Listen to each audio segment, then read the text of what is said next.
श्री हरदास। बुधवार व्रत कथा। समतापुर नगर में मधुसूदन नाम का एक व्यक्ति रहता था।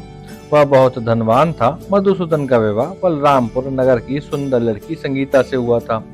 एक बार मधुसूदन अपनी पत्नी को लेने बुधवार के दिन बलरामपुर गया। मधुसूदन ने पत्नी के माता पिता से संगीता को विदा करने के लिए कहा। माता पिता बोले, बेटा आज बुधवार है, बुधवार को किसी भी शुभ कार्य के लिए यात्रा नहीं करते। लेकिन मधुसूदन नहीं माना। उसने ऐसी शुभ अशुभ की बातों को ना मानने की बात कही। दोनों ने बैलगाड़ी से यात्रा प्रारंभ की। 2 कोस की यात्रा के बाद उसकी गाड़ी का एक पहिया टूट गया। वहां से दोनों ने पैदल ही यात्रा शुरू की। रास्ते में संगीता को प्यास लगी। मधुसूदन उसे एक पेड़ के नीचे बिठाकर जल लेने चला गया।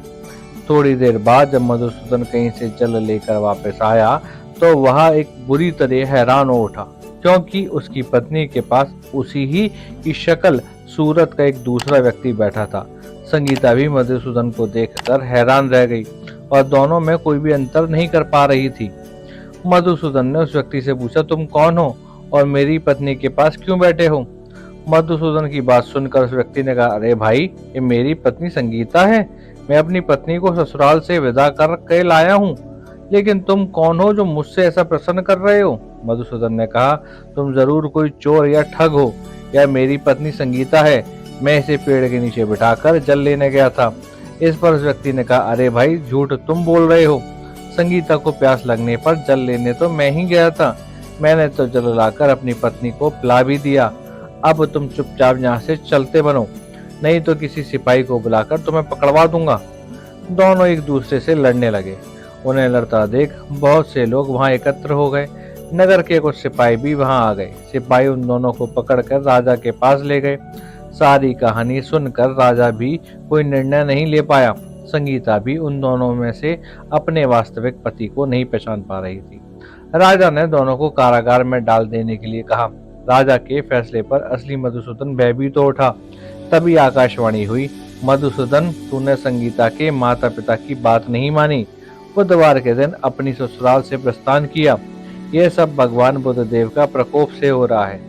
मधुसूदन ने भगवान बुद्ध देव से प्रार्थना की, हे भगवान बुद्ध देव, मुझे क्षमा कर दीजिए। मुझसे बहुत बड़ी गलती हुई। भविष्य में अब कभी बुधवार के दिन यात्रा नहीं करूंगा और सदैव बुधवार को आपका व्रत किया करूंगा। मधुसूदन की प्रार्थना करने से भगवान बुद्ध देव ने उसे क्षमा कर दिया। तभी दूसरा व्यक्ति राजा के सामने से गायब हो गया। राजा और दूसरे लोग इस चमत्कार को देख हैरान हो गए। भगवान बुद्ध देव की इस अनुकंपा से राजा ने मधुसूदन और उसकी पत्नी को सम्मान पूर्वक विदा किया। कुछ दूर चलने पर रास्ते में उन्हें बैलगाड़ी मिल गई। बैलगाड़ी का टूटा हुआ पहिया भी जुड़ा हुआ था। दोनों उसमें बैठकर समतापुर की ओर चल दिए। मधुसूदन और उसकी पत्नी संगीता दोनों बुधवार को व्रत करते हुए आनंद पूर्वक जीवन यापन करने लगे। इस तरह भगवान बुद्ध देव की कृपा से उन्हें ये खुशियां बरसने लगी।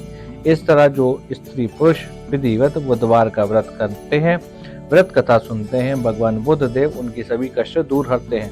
ऐसी ही दिव्य कथा सुनने के लिए वीडियो को लाइक करें, चैनल को सब्सक्राइब करें, बेल आइकन दबाएं और कमेंट करें। जय श्री गणेश।